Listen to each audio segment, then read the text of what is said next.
안녕하세요 여러분. 오늘은 신라의 불교 건축에 대해서 저랑 같이 살펴볼 거예요. 여러분, 전 세계에서 가장 긴 역사를 자랑하는 나라가 어떤 나라인지 아세요? 바로 로마라는 나라예요. 동로마의 역사까지 합하면 1050년의 역사를 자랑해요. 그 다음으로 오늘 강의 주제인 신라라는 나라예요. 신라라는 나라는 BC 57년 박혁거세가 건국을 해서 935년 경유왕 때 멸망을 해요. 1000년에서 8년이 빠지는 992년의 역사를 자랑해요. 신라에는 1000년 동안 많은 문화유산들을 저희에게 남겨줬어요. 그런데 여러분 생각해 보세요. 신라인이 남겨놓은 많은 문화유산 중에 불교, 사찰과 관련된 것들이 많이 남아있어요. 그만큼 신라의 긴 역사에서 사찰과 불교가 차지하는 비중이 컸다라는 의미겠죠. 신라의 불교는 528년 받아들여서 935년 신라가 멸망했기 때문에 약 400년 남짓 불교를 받아들이고 신봉하고 있습니다. 400년 남짓 동안 많은 신라인들은 사찰 건축을 남겼어요. 그 대표적인 사례가 화엄경이 유행했을 때는 화엄경과 관련한 화엄 10차리라는 사찰을 만들었고요. 그리고 또 통일기에는 밀교와 관련된 사천왕사와 원원사지 등을 만들기도 했어요. 뿐만 아니라 중국에서 구산선문이 중국에서 선문이 유행했을 때는 구산선문과 관련한 선문 사찰을 만들기도 했어요. 오늘 이 시간은 저와 함께 신라인들이 남겨놓은 이런 불교 건축에 대해서 같이 한번 살펴보도록 해요.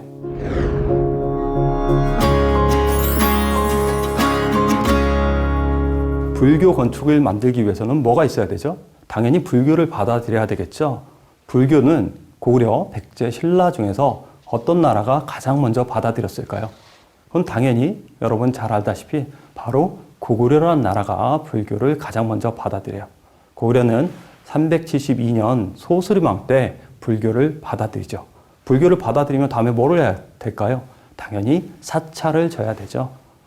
고구려의 역사에서 가장 넓은 영토를 확보한 광개토대왕과 그리고 장수왕 때 많은 사찰들을 건립하게 돼요. 그런데 불행스럽게도 우리는 고구려의 많은 사찰들을 실제로 볼 수가 없어요. 그래서 고구려의 사찰과 관련된 내용들을 우리는 어떻게 알 수 있냐면 일제강점기 때 일본인들이 발굴해 놓은 자료를 통해서 저희는 확인할 수 있어요. 일본인들에 의해서 발굴된 사지는 상오리 사지와 금강 사지라는 사지가 있는데요.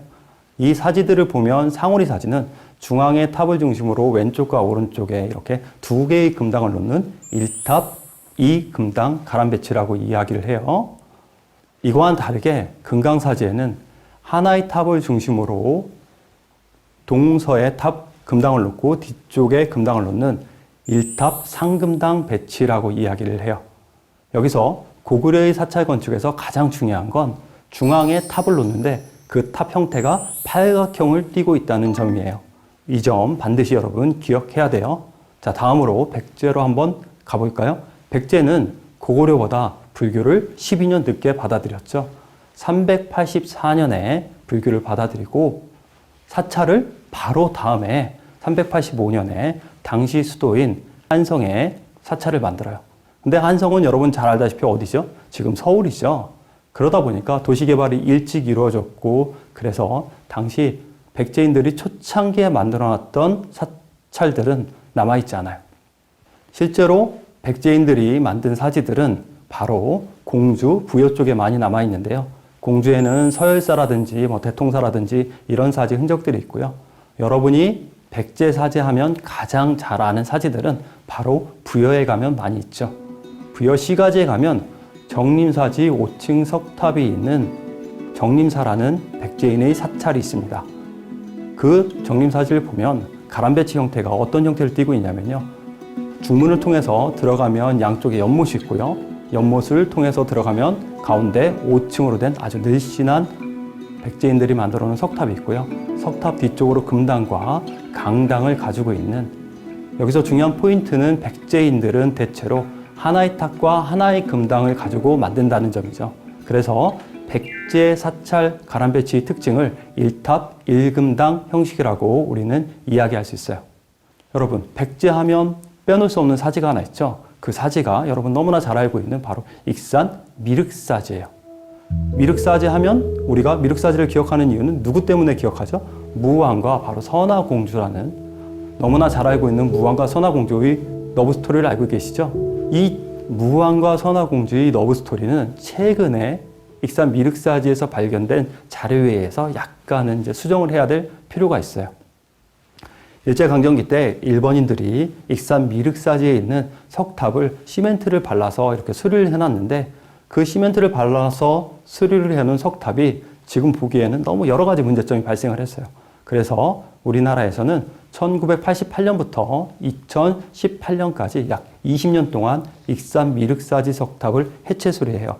익산 미륵사지 석탑을 해체 수리하는 과정에서 사리기가 하나 발견되고, 그 사리기 앞에 이 익산 미륵사지를 누가 발원했는지에 대한 정확한 기록이 나왔어요. 근데 그 기록을 보니까 뭐라고 나왔냐면, 사택적덕의 따님이 이 익산 미륵사지를 발원했다라는 관련 기록이 나왔어요.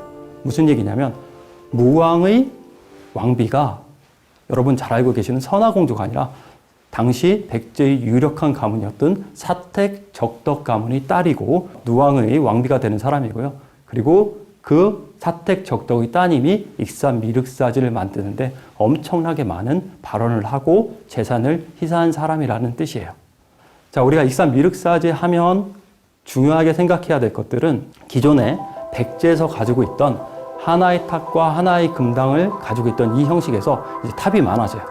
3개의 탑과 3개의 금당을 가지고 있는 형식으로 바뀌어요. 뭔가 바뀌어지고 있다라는 건 결국은 사람들이 생각이 달라진다라는 의미가 되겠죠. 하나의 탑과 하나의 금당을 만든던 백제 사람들이 3개의 영역성을 가진 익산 미륵사를 만든다는 건 불교 교리적 연관관계가 있어요.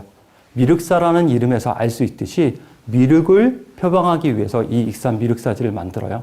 여러분, 미륵은 누구죠? 이 땅에 56억 7천만 년 후에 저 위에 도솔천에 계시다가 내려와서 용화수 아래에서 삼해 법회를 통해서 중생들의 모든 깨달음을 얻게 한다라는 서원을 세우신 분이에요. 익산 미륵사지는 미륵 경전과 관련한 3개의 영역성을 가지고 간다라는 점이 중요해요. 자, 익산 미륵사지에서 우리가 또 생각해야 될 것들 중에 하나가 바로 익산 미륵사지의 탑이 있죠. 익산 미륵사지 탑은 돌로 된 동양에서 가장 큰 석탑 중에 하나예요. 여기서 말하는 돌은 우리나라에서 나는 화강암으로 된 돌이라고 이야기를 하고, 특히 익산 지역에서는 질 좋은 화강암이 나는데 그게 바로 황등석이라는 돌이에요. 이 황등석으로 익산 미륵사지 석탑을 어떻게 만들었냐면, 이 익산 미륵사지 석탑을 보면 무슨 생각이 드냐면, 문을 열고 저 탑 안으로 들어가고 싶다라는 생각이 들어요. 그 이유는 다른 이유가 아니라 일반적인 석탑에는 석탑으로 올라가는 계단이 놓여 있지 않지만 익산 미륵사지 석탑은 계단이 놓여 있어요. 왜 익산 미륵사지 석탑에 계단을 놨을까요? 그거는 당연히 익산 미륵사지 석탑이 표방하는 모습이 목탑을 모방해서 만든 탑이기 때문에 계단을 설치하고 있어. 심지어 익산 미륵사지 석탑은 목탑에서 보여지는 건축적 요소가 상당히 잘 남아있는데요. 그 중에서 바로 계단도 그렇고요. 그리고 목탑은 사람이 들어갈 수 있게 탑을 만들기 때문에 문을 이렇게 만들어 놨거든요. 익산 미륵사지 석탑에는 들어가는 문을 만들어 놓기도 하고요. 그리고 사람이 살기 때문에 창문을 또 이렇게 놓기도 해요. 익산 미륵사지 탑은 돌을 이용해서 이렇게 창문을 만들기도 하고요. 그리고 더욱더 놀라운 사실은 목탑에서는 바깥에서 빗물이라든지 이런 것들을 튀는 걸 방지하기 위해서 나무 기둥 밑에다가 돌로 된 초석을 놓게 돼 있어요. 이건 기능적 측면이 강하거든요. 근데 재밌는 사실은 돌로 만든 석탑인데도 불구하고 미륵사지 석탑에 이 돌로 된 초석을 놓고 돌로 된 기둥을 올리고 있어요. 그러니까 어떻게 보면 정말로 최대한 목탑을 번안하려고 미륵사를 만든 백제 사람들은 정말로 노력을 많이 했다는 거예요. 재밌는 사실은 익산 미륵사지 석탑을 한번 만들어 보고 그 다음에 백제 사람은 다시는 익산 미륵사지 탑 같은 석탑을 만들지 않는다는 거예요.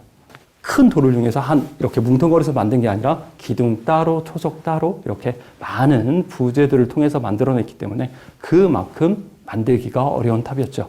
덕분에 아까 제가 말씀드린 대로 익산 미륵사지는 동양에서 가장 큰 화강암이란 돌로 만들어진 석탑이 됐어요. 고려 그리고 조선시대에도 익산 미륵사지보다 큰 석탑을 못 만들고 있으니까요.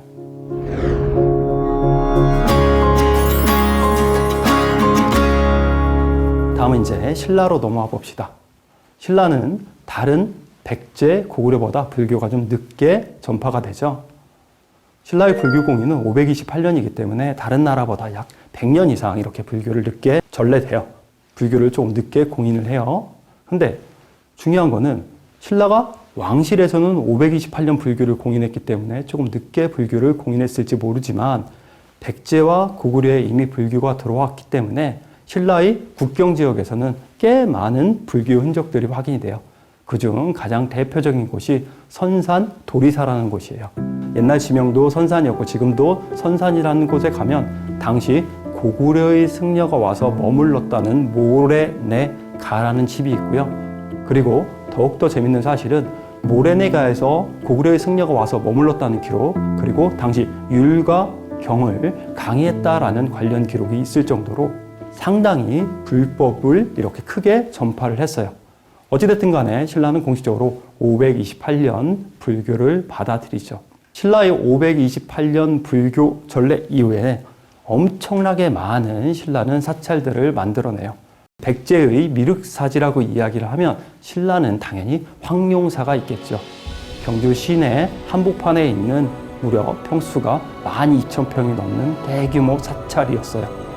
이 황룡사는 진흥왕이라는 사람이 처음으로 만들어내는데 원래는 사찰을 만들려는 목적이 아니라 궁궐을 짓겠다라는 생각으로 터를 닦아요.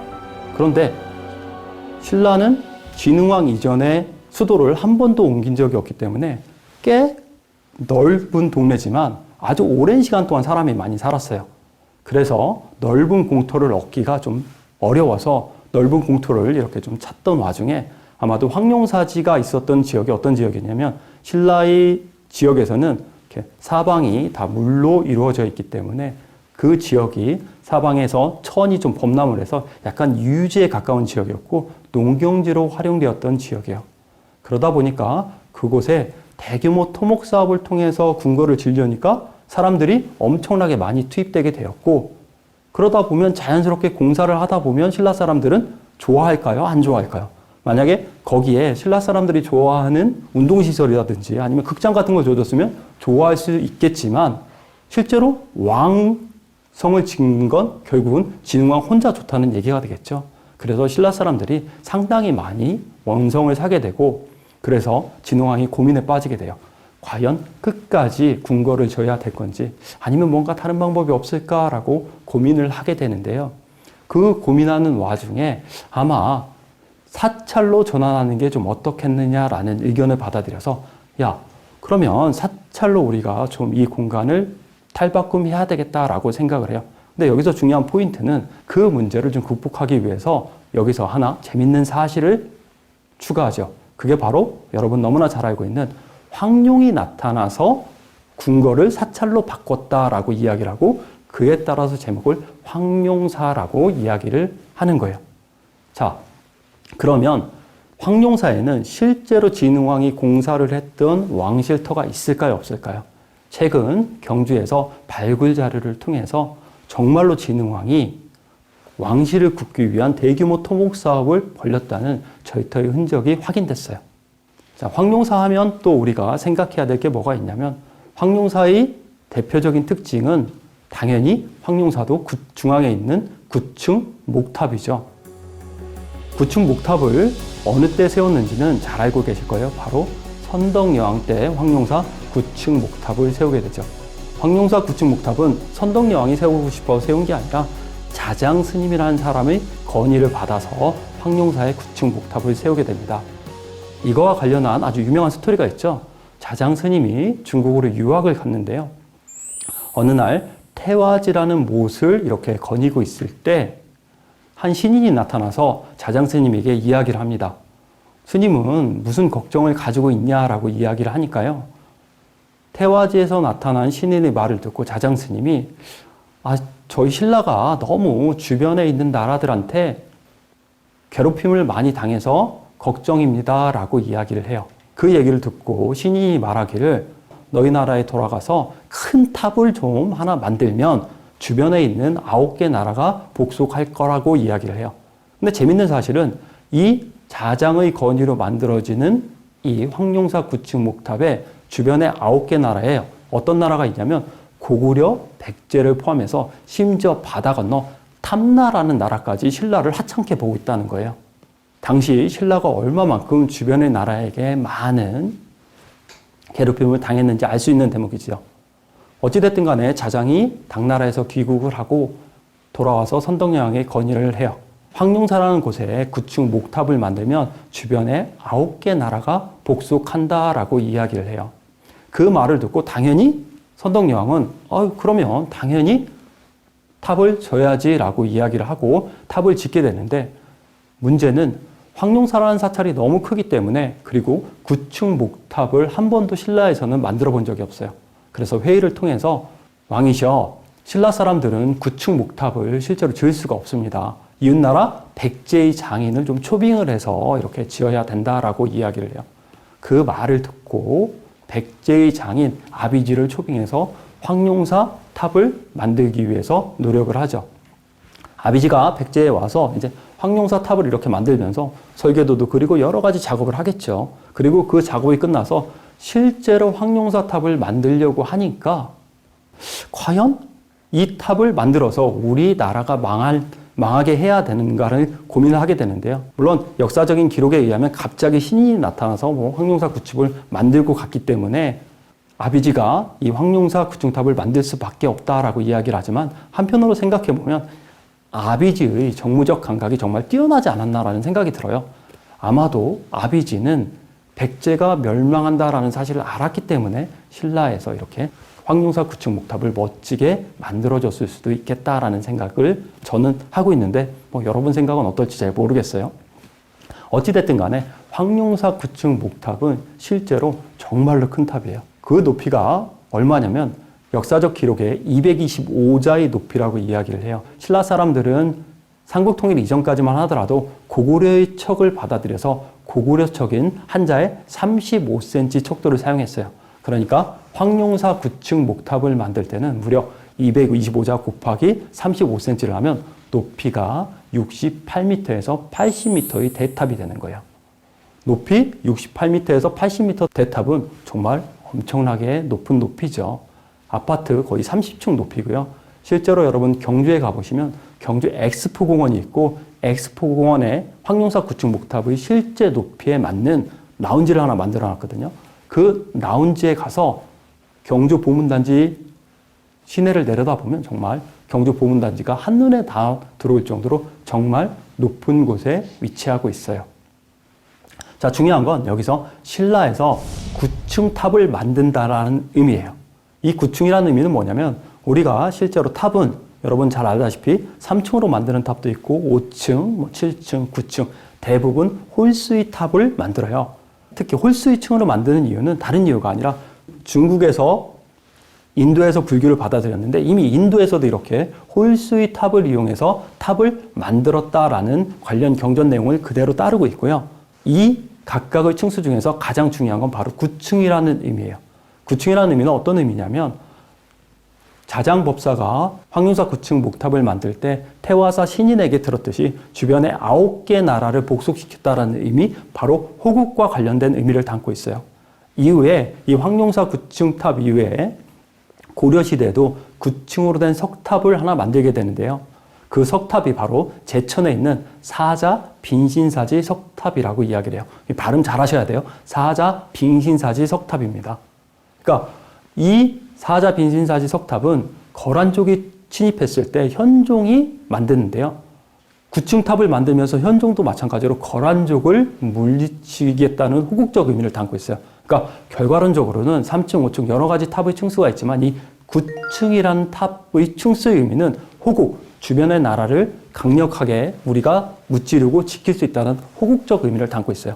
결과론적으로 황룡사의 9층 탑을 만들었다는 건 결국은 선덕여왕의 승부수고 그 승부수가 통해서 신라가 고구려, 백제를 병합해서 삼국 통일을 이룰 수 있었던 거예요.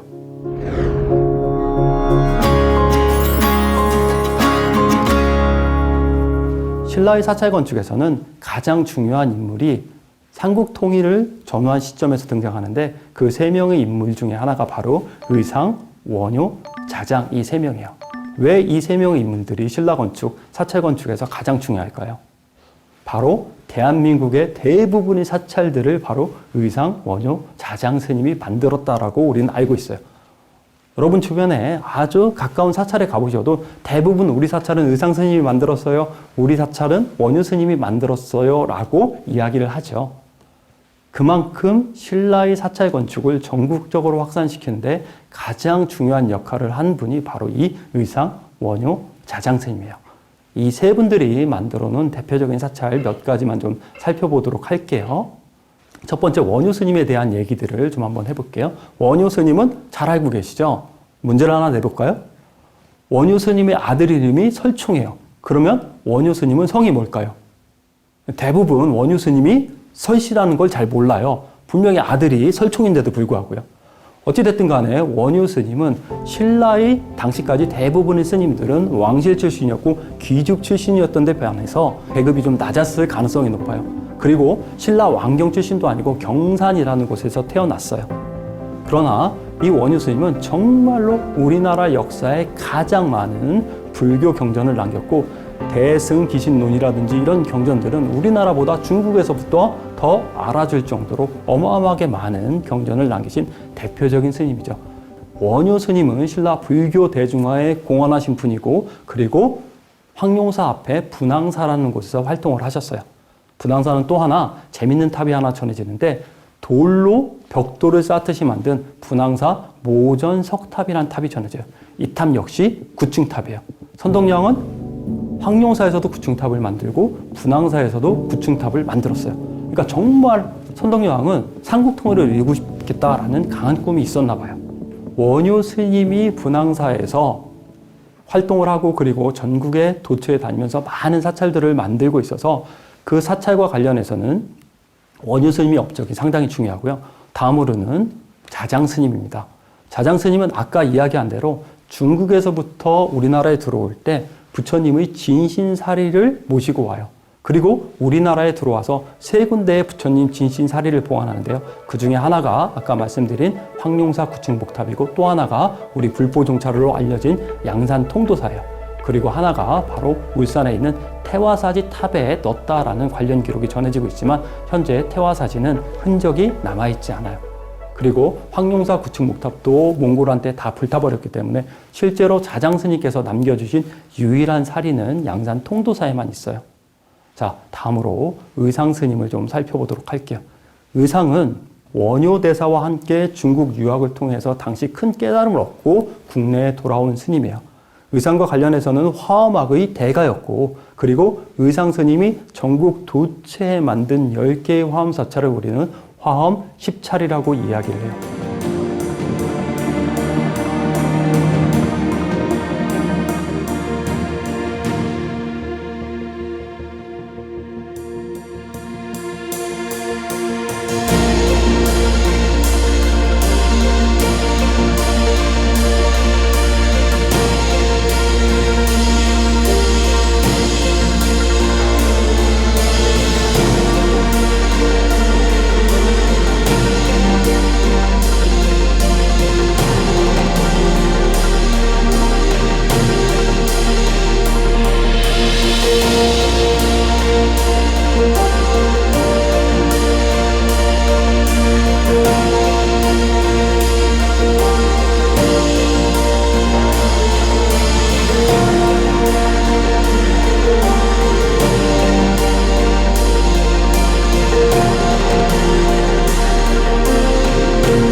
근데 실제로 의상스님이 전국에 많은 사찰을 만든 건 사실이지만 10개의 사찰들을 다 만들지는 않았어요. 의상의 제자들이 만든 사찰까지 우리는 시간이 지났을 때 의상스님이 만들었다라고 이야기를 해요. 중요한 거는 의상스님이 화엄 10차를 만드는데 화엄 10차리 각각의 위치가 조금 특별해요. 대체로 신라에서는 가장 중요한 북방 요충지에 화엄 10차들을 배치를 하고 그곳의 민심을 다지기 위한 군사적 목적으로 이 화엄 십차를 적극적으로 이용해요.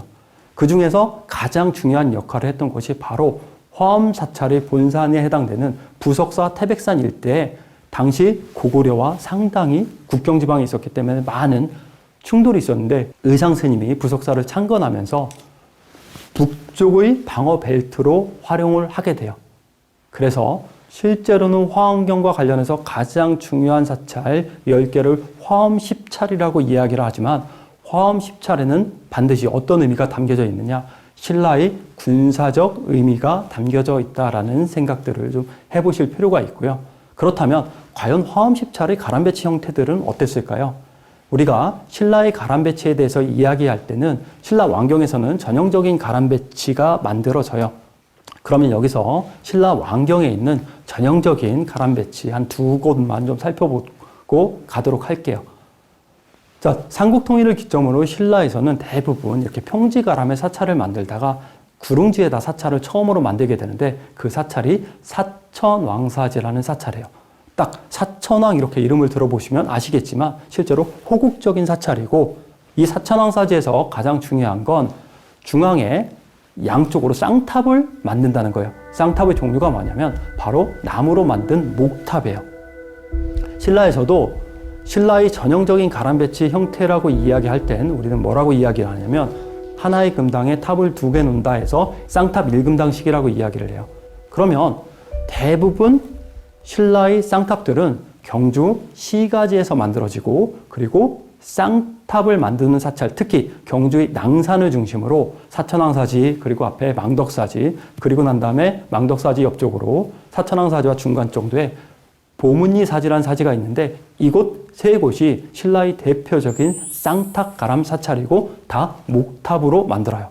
그렇다면 여러분, 신라 사람들이 탑을 만들 때 쌍탑을 나무로만 만들었을까요? 그렇진 않죠. 돌로도 만들었겠죠. 그래서 신라에서 최초로 돌로 된 쌍탑을 만드는 사찰이 가문사지라는 사찰이에요. 이 가문사지는 어디에 위치하고 있냐면 신라 왕경에서 조금 떨어진 차를 타고 한 40분 정도 가면 대왕암이라는 곳이 있고 동해바다변에요. 그 대왕암변에 위치하고 있어요. 이 가문사지는 누가 만들었냐면 실제로 문무왕 때 동해바다 건너 있는 왜구를 못 무찌르고 당신이 돌아가심을 정말 안타깝게 여기고 결국은 돌아가시게 돼요. 죽을 때 문무왕이 뭐라고 유언을 하냐면 내가 동해바다 건너 저 왜구를 못 지르고 죽는 것이 한이니까 내가 죽어서도 바다의 용이 돼서 동해바다 건너 왜구를 무찌르겠다라는 유언을 남기고 돌아가시게 돼요. 그래서 바로 그 동해바다 편에 가문사라는 사찰을 만들게 되는데 사찰 이름에서 알 수 있다시 문무왕이 돌아가시고 난 다음에 신문왕, 그의 아들인 신문왕이 만들어요. 신문왕 입장에서는 가문사라는 사찰 이름을 만들어줄 수밖에 없죠. 왜냐하면 당신 아버지가 고구려와 백제를 다 정벌하고 삼국통일을 이루었기 때문에 얼마나 감사해요. 그러니까 그 감사의 의미를 담아서 가문사라는 사찰 이름을 남긴 거예요.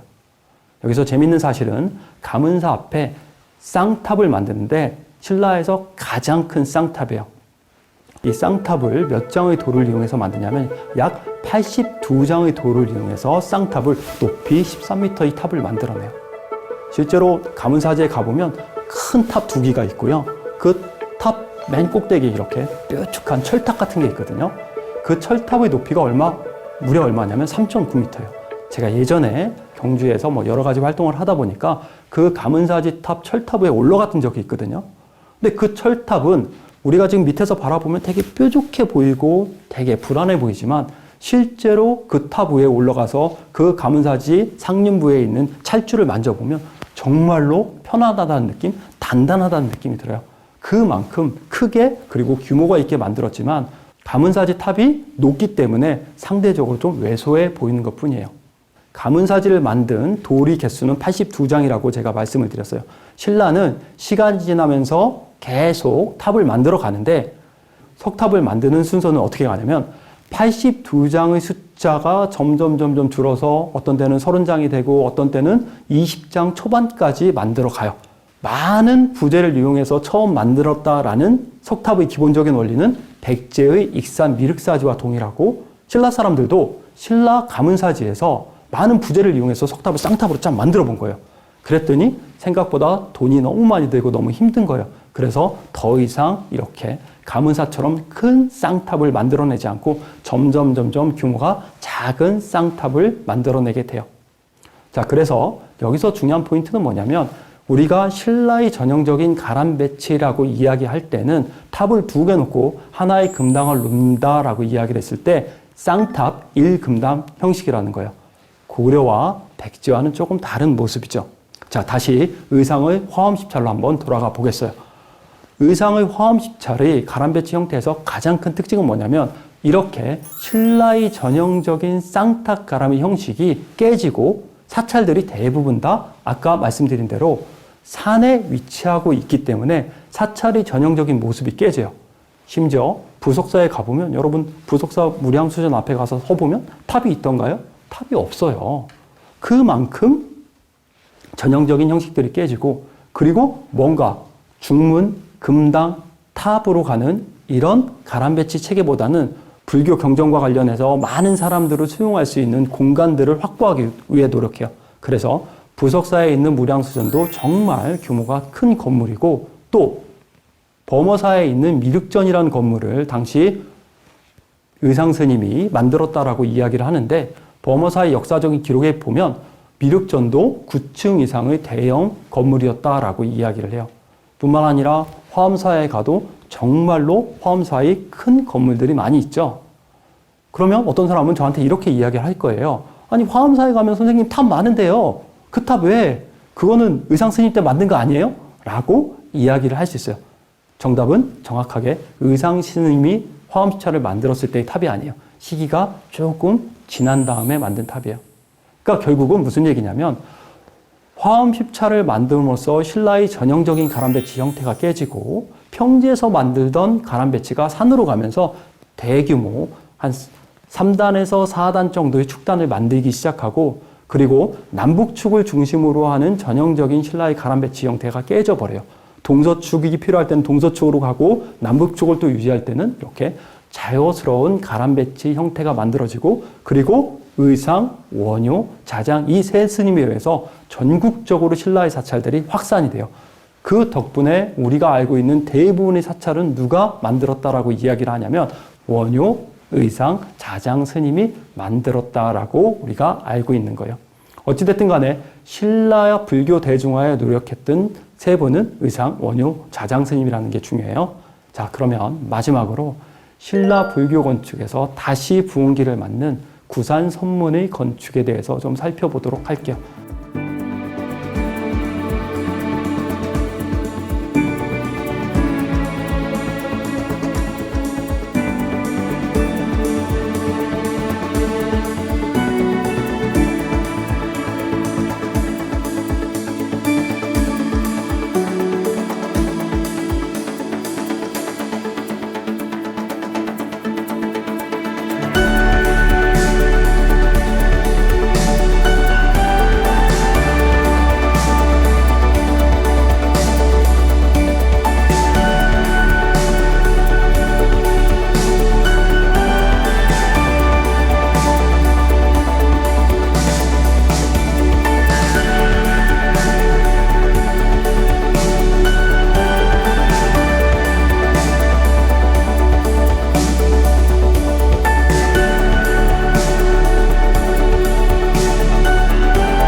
구산선문은 잘 알고 계시죠?